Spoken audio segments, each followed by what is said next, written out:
Good evening, everyone, and welcome to the big debate.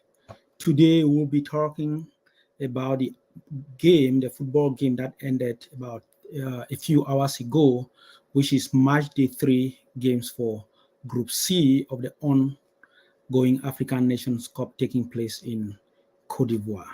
So, the games which were played today for Group C include the game between Guinea and Senegal, which took place in Yamoussoukro, and the game between the Gambia and Cameroon, which took place in Abidjan.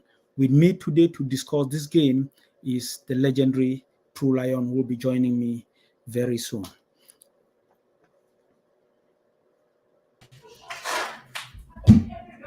Hello, Tru3Lion, and welcome to the big debate once more. Thank you. Yeah. So we'll be discussing today about the recently played game. The game was played a few hours ago between Cameroon and the Gambia, and then we may also touch on the other results. But our focus today is a game between Cameroon and the Gambia, which ended in, which was a very, I must say, was a very thrilling encounter. And for a neutral, it is a game that everyone wants to watch. And to start our discussion today, I'm going to show you how the two managers started. And I would like you to comment on how Cameroon started, because I from the game, the Cameroon manager made some very, very big calls. So this is how the two teams line up. I would like you to discuss a little bit on the calls that the Cameroon manager, Rigobert Song, made for this particular encounter. He went all for it.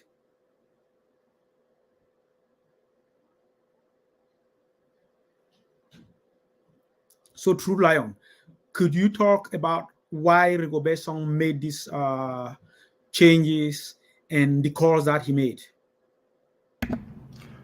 Well, Rigobert Song made some changes because he actually wanted something different against Gambia. He went with a 3-4-3 because he wanted to press. He had the wing backs up high in the midfield, so he wanted to press Gambia and give them a different look about Cameroon. That's why he actually made these changes. Yeah. So you mentioned the wing backs. So he had 11 players on the field. He made like one very big call, dropping Andre Onana to the bench, and called the his cousin, who also played for the national team, Ondua, to start as a keeper. That was a big call from a very courageous manager. Well, I don't know what transpired, but something must have transpired. But what I can tell you is that if you do remember, at one point I said I don't think it's in Onana's interest coming back to the national team because Rigobert Song doesn't trust him. So if you don't have that trust between manager and player, then these things actually happen. Because viewing the second game where we lost 3-1 to Senegal, I don't see where Onana actually made a mistake that warranted a goalkeeper change.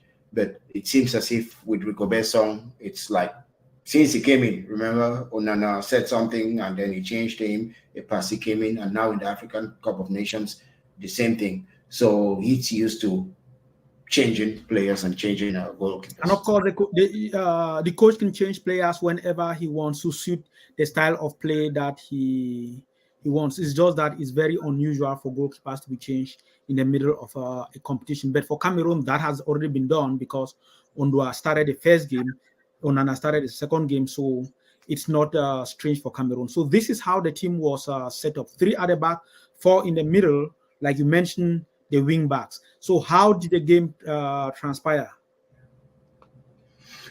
Well, talking about the changes, the reason why some people don't change goalkeepers and a lot of the back lines is because they have to be accustomed with each other. Because when goalkeepers keep changing and the back line changes also, then that chemistry does not exist. However, I think that Cameroon started the game strong, as I expected, but Gambia was able to come back into the game, and it was a very, as early as the 4th minute, Cameroon missed a first opportunity.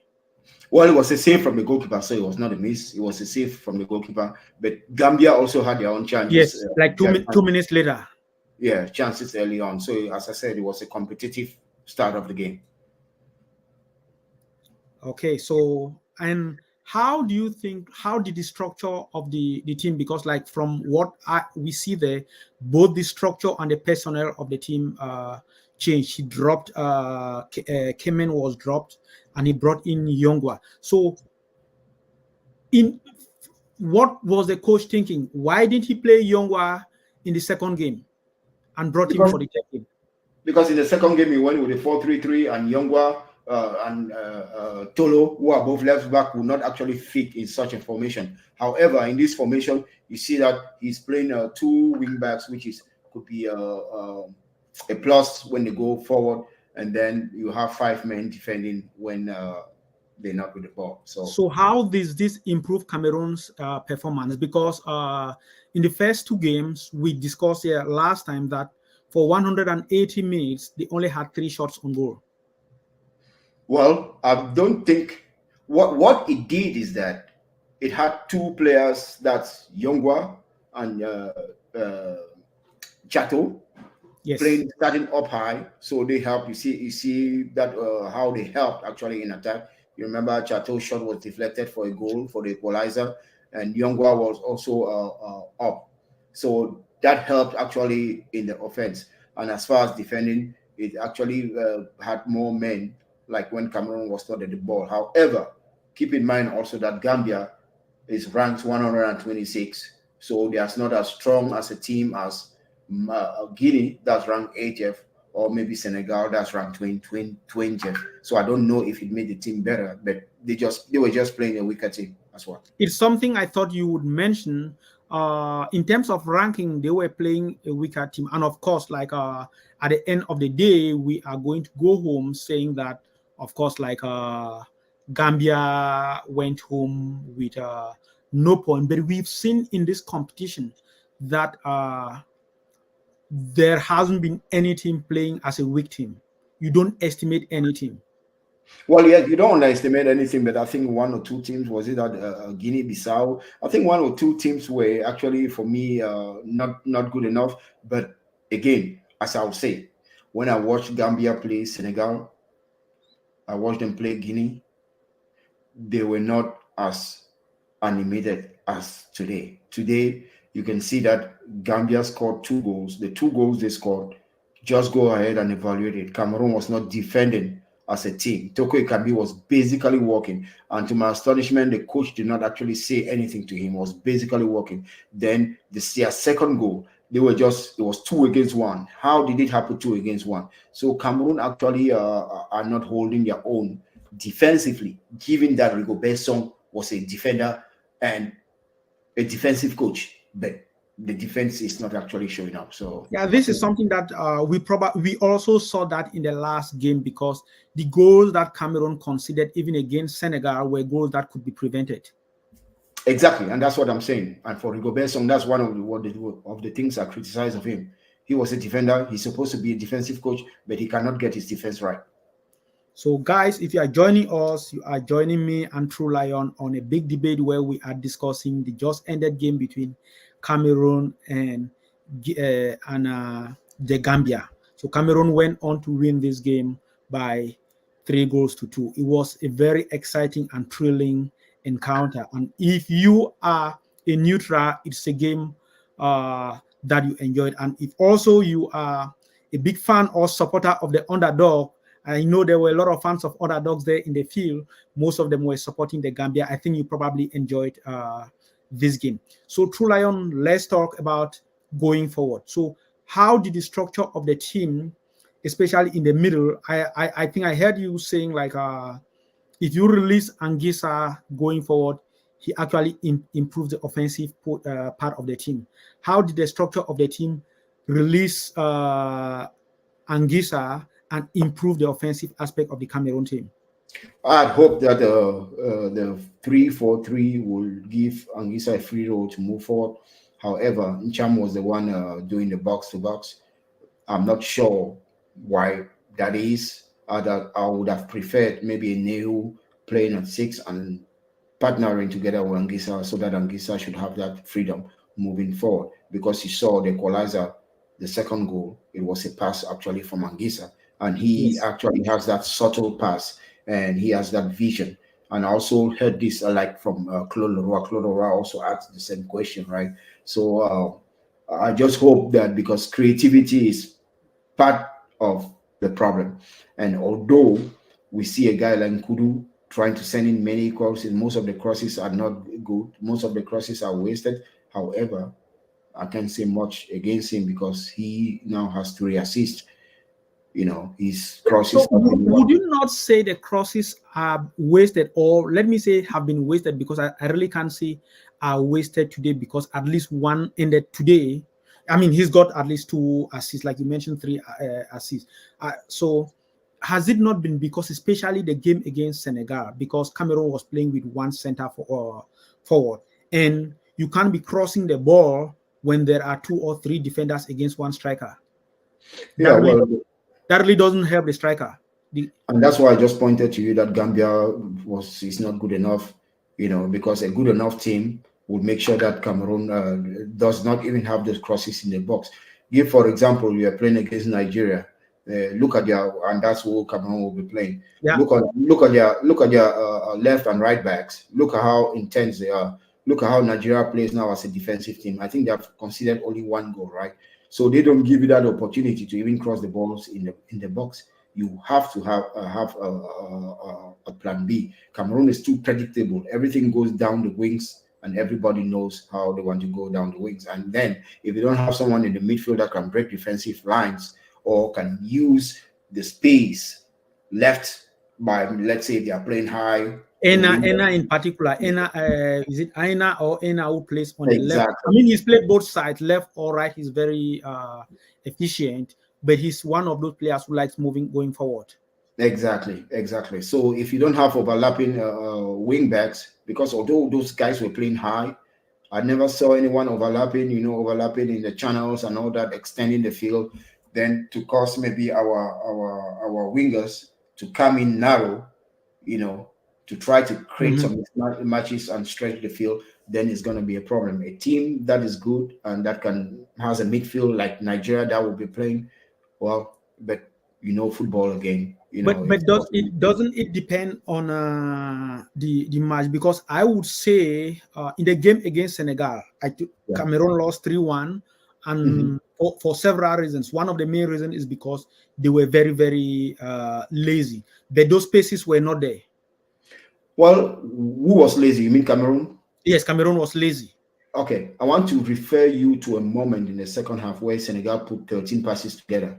Yes. If you see the way Cameroon chased those Senegalese players, but the press was not good enough.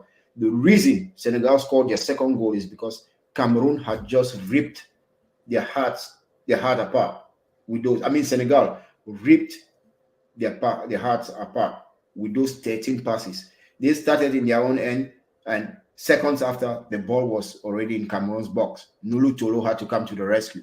When that happened, the next action, about 4 minutes after, when Senegal attacked again, Cameroon was ball watching. Guess what Senegal had just done? Yeah, I totally agree, but that's the reason that's ball watching, and even like you mentioned about the but press. Why was the ball watching?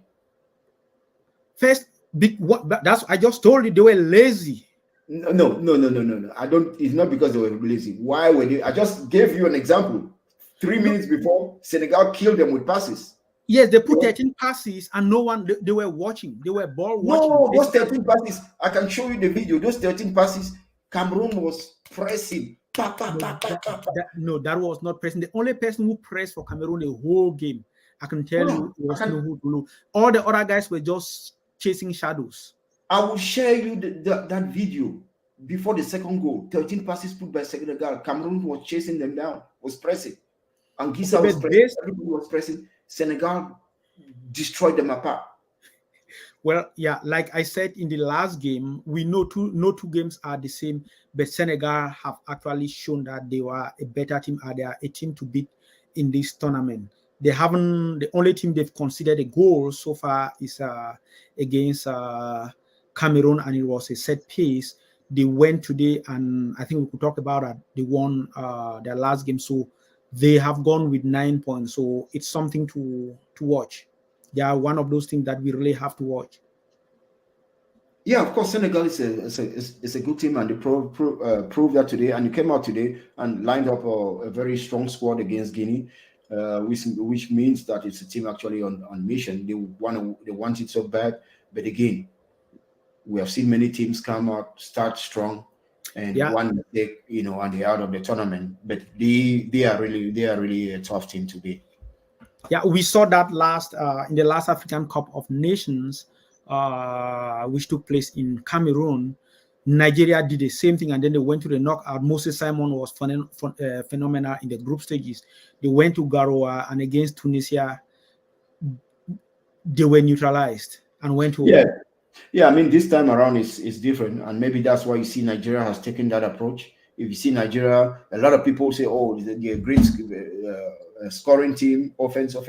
But guess where Nigeria is actually Yeah, is they are doing not well. conceding. They are not conceding goals. They have conceded only one, just like Senegal too, just one Yeah. goal. But they are not scoring as many, but they are not conceding. Defense wins championships. So it's quite interesting that today Rigobert Song opted to start with Toko Ekambi in this game. And so I'll show you. So Toko Ekambi has played against the Gambia, I believe, 3 times. And if I add the goal that he scored today, it's his 4th goal against the Gambia. He has scored 3 before. Can that be the reason why he played him today and didn't play him in the last game? No, I don't think that's the only reason. The first game when Toko played, he was played out of position. I even questioned that, and I got stick for that. A lot of guys were saying that. I mean, they will always complain, but they will not give you a reason why. However, I stood by what I said, and I've said this over and over. Yes, even the previous game coming into the African Nations Cup, Toko Ekambi was struggling, but what you don't do is to take a player that's struggling and put him out of position. Out of Today, possession, yeah. although he played on the You right, said that, yeah. yeah, although he played on the right, we saw he was more productive. So Yeah. it's just the normal a player who's been scoring many goals against a certain team. It's the normal that the coach actually calls his number. First man on the lineup if you're playing that the same team. And we saw where did he come from? It was from the middle, but he made that run, and then Kudu delivered a brilliant ball for 1-0. Yeah, and those are the kind of goals that he scores, and he scored those ones before. Even in the last African Nations Cup for Cameroon, he played on the side, but he runs and comes in, and when those crosses come in, he's also very good with his head. Oh yes, of course. I mean, he has that experience, and he delivered today. Yeah. So let's talk about this kid today. How good was this kid? Yeah, I mean, he's hungry, and you can tell he's a winner. He's a future. He made about 2 interceptions today, and started a counter attack in the first half. That Magri wasted the ball instead of playing with his fellow strikers. However, you can see Angisa on the picture. You can see Kudu. You can see how crazy they are going, and you can see. I mean, it's a beautiful picture. I would like to meet the photographer who took this picture, but that's a crazy image. Yeah, it's a very beautiful picture. I couldn't end the show without showing this picture. So fans out there will really see this is a very emotional moment. You could see Angisa's hair flying all over the place. They're showing the emotions and high intensity at this time. And of course, this kid went and was the man of the match for this tournament. That is how fantastic he was today. Yeah, of course, and Rigobert Song has been talking about Hemle, fighting spirit. I mean, Fighting spirit, yeah. That's what won actually today was the fighting spirit. Gambia had their own fighting spirit, but they came short because of inexperience. Because when they scored their second goal, right, leading 2-1, even Cameroon did that. I don't know why teams keep doing that. These stadiums, I mean, it's so hot. Guys are maybe out of breath. When you score, you run all over the place again. You're killing yourself. You should celebrate, but you should do it with restraint. You should reserve your energy. Yeah, that's something that I watched Rigobert Song's interview after the game, I think a journalist asked him a question how he restructured the team in the second half. He mentioned the very high temperatures and the energy required. So when you score and run all over, you run around the field, you burn like energy, a lot of energy. But again, he made his changes. His changes. Well, the guys actually won out of Hembley, as they call it, fighting spirit. But his changes, he keeps bringing in Kemen. He keeps bringing in Kemen, and I think he wasted time to make a change. We were leading 1-0. There were players that are out of breath. We were 70th minute or 75th. You still keeping them. So if he knows that it's too hot and all that, why play players until they can't even walk anymore before you make a change? I don't understand that. Yeah, actually, that's something that he mentioned. I just watched his interview at the end when someone asked him. He started with a 3-4-3, and then at some point he restructured it to a 4-3-4. Then he tried to explain like some of the dynamics, even though he said like it really didn't change the team that much. And now that you mentioned Hemley, that's something that I also mentioned here on the show. Like they will call it Hemley or whatever in French. In English, the English people call it grit, which is something that exactly. was it's great against Senegal. There wasn't any grit. That fighting spirit was missing. Okay, let me tell you something, bro. You can fighting spirit, right? Yes. It comes with. It's not like a standalone, because if you don't know how to play as a team, because you are saying as soon as you just mentioned that it was not there against Senegal. Senegal was just too good. So exactly, you cannot have fighting spirit against Senegal when you don't see the ball, when you're not creating opportunity. But come on, you can't say like you keep on saying Cameroon wasn't seeing the ball. Cameroon got 56% possession. They saw the ball in their own half. I agree, but they had the ball. I agree that it was in Cameroon's half, but it wasn't as if Senegal had like 70% possession. Dr. T, yes. When we spoke about this game, I told you how Senegal transitioned. First, they started with high press. Then when they scored, they went to back. Yes, big block. Yes, they said, okay, you come. And they're managing their energy. They were managing their energy. So they let Cameroon have the ball. They know that Cameroon cannot bother them, even like in the midfield, not to talk of the final third. Cameroon was only going to cross balls. So what type of fighting spirit do you want with a team that's is better than you? The only fighting spirit was with Gambia because they were at the same level. Okay, yes, tell me they didn't have a fighting spirit when they played Guinea, but guess why that was? Because players were out of position and they could not even think right. We talked about that game also, right? Yes, we did. You saw the fighting spirit because both teams were making the same mistakes. They were at the same level. So so you mean if he played the positions, the players out of position like he played against Guinea in this game, we would have seen that same fighting spirit? Or is because he at least played position players today on the right positions? I think after 3 games today, the players knew that they had to come out and play their hearts, right? And scoring the first goal and leading for quite a while, 70 minutes before the equalizer came in, it just done to them that they had to fight. Now it was time to fight because there was no point in the game where we saw Gambia maybe outplay Cameroon how Senegal did. There was no point. Maybe you can say the second goal. You know, maybe you can say the second goal. But the second goal was a bit of Gambia playing and some sort of poor defensive position. Of course, yeah. It was poor defensive. But when you saw Cameroon play against Senegal, you saw another class. You see what I'm saying? You saw Senegal that had just another class. Cameroon, they useless Cameroon. They made Cameroon look like, because you can see the reaction of the fans. It was as if Cameroon had lost all 2 games. But no, Cameroon had 1 point. Cameroon had drawn. Cameroon had just lost one game, but it felt as if Cameroon had lost all 3 games of the tournament. That's probably because Cameroon are not used to going to the competition and only getting a point after 2 games. Even but in the their way Senegal, yeah, but the way Senegal humiliated us, it felt as if we had lost all 3 games. Okay, so there is one thing I want to ask you before we end the show. Is we have watched Cameroon have played 3 games, and in all 3 games, Rigobert Song has restructured his midfield, and both in terms of structure and his personnel. Is he having some issues there as to who to play, the best players to fit the style that he wants to play? What's his style of play? What's his style of play?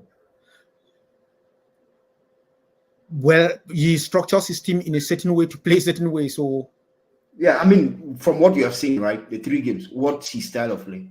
Well, play on the side and give crosses. Okay, that's his style of play. So, who's the player there that can cross the ball? Nkudu, right? Nkudu crosses, and usually, unfortunately, Mbeumo is not in this competition because no. Let's talk about it. So we see Nkudu. Yes. So yes. That's his game plan. Yeah. Right. Okay. Yeah. So that's his game plan, Nkudu. But keep in mind, I'm just trying to let's do process of elimination. Keep in mind, Rigobert Song was the one who decided to call only 15 players that were at the World Cup. He has 15 new players coming into this after the World Cup. Right. At some point after the second defeat, that's when we had the word from him, transition. Yes. Right. So you're bringing these players that don't know each other. Right. But then you're trying to teach them a style of play that they don't play at their club in a tournament. So that's what's making things difficult. Yeah, this is quite interesting because the first game he plays in the midfield, Anguissa has been the only constant. The first game he plays with Anguissa, Cham, and Kemen. Second game, Anguissa, Neu, and Kemen. And then today he plays with Anguissa and Cham. So that frequent changes really doesn't bring stability. You got it. So you got it. And I've so said he's still learning his team. You learn your team in a tournament. Well, I mean, you don't learn your team in a tournament. Remember what he said. You know, when the day he called the 27-man squad, he said something. He said that he's happy that the journalists are the ones saying that they already see a style of play and a system of play. He said it. If you go back to that press conference, you hear Rigobert Song saying these things, you know. But unfortunately for him, he comes into a tournament. Tournament is a different reality as opposed to when you're playing qualifiers. You play at home, you play away, you play at, tournament is just a different reality. You have 3 games. Show me what you got in 3 games, So, but we have seen Rigobert Song constantly changing his squad. Good for him. He's playing Nigeria, and Nigeria is not scoring that many goals, and it's gonna be more of a mental or physical because Cameroon, Nigeria, and all that. But the last tournament they played, Nigeria beat Cameroon 3-2 in African Cup of Nations. Yeah, and even the other year, in the quarter, I think in this same stage, Cameroon. Yeah, at the same stage. I remember John Utaka was the scorer. Yeah, so those games are usually very, very, especially if Cameroon can come, make sure that you don't concede an early goal, because when you don't consider an early goal, then you're good to go. Because if you are in the game, things can happen. Exactly. Things can happen. Because when I see Nigeria, for me, they don't have a goalkeeper. Okay. All right. Tru3Lion, yeah, thank you very much. So before we end the show, let me just show our audience some of what happened today in Group C. So in Group C, 2 games took place. Senegal won by 2-0 in Yamoussoukro, and Cameroon went on to win this thrilling and scintillating and exciting encounter with the Gambia by 3-2. What that means is that Cameroon have progressed to the next stage of the competition, and these are the group standings. So for Group C standings are Senegal, they won all the 3 games with 9 points. Cameroon came second with 4 points. Guinea with third. It's likely that Guinea are also going to progress to the next to the next round of the competition as one of the third teams. And I will still show this picture. It's very, very, it's a very exciting picture. I like to see that fight. So in other games that have taken place in this competition so far, for all the teams that have played all the games, we have for Group A, these are the standings. Equatorial Guinea are first with 7 points. Nigeria 7 points as well. Cote d'Ivoire with 3 points. They are now in some sort of a stream where, in a breach where they may or may not qualify. It's possible that Cote d'Ivoire playing in home soil might not even leave the group stages. The other games, the other group games that also so for Group C standings, the group that Cameroon played is Senegal with 9 points, Cameroon with 4 points, Guinea 3 points, and the Gambia. The other standings, the other group is Group D. Group D, Angola is top of that group with 7 points. And interestingly, Algeria is going back home. Whoever thought of that? That Algeria will be going back home. So that has been what has been going on in this competition. Some excitement, and I would say so far, since I started watching African Nations Cup football or African football, apart from the knockout stages, it has been very rare to see this kind of competitive football, and no minor teams or from minor teams playing this competition based on how they have been performing in the field. Well, Musepe said it, and he's come here to make African football very competitive. So it's his job. He's done a great job, and I will credit him. Okay, great. It was a pleasure having you, Tru3Lion. And Cameroon will be playing their next game against Nigeria. I believe that will be on Saturday, the 27th. And after that game, myself and Tru3Lion will be here, and it's likely going to be live. So we look forward to your comments. Please throw some comments there, and we'll be able to answer your questions. I will leave you guys here with this picture, and you guys have a wonderful evening, and looking forward to have you back here on Saturday. Thank you. Goodbye. Have a good day, man. Yeah, good day, Tru3Lion. Yeah, goodbye.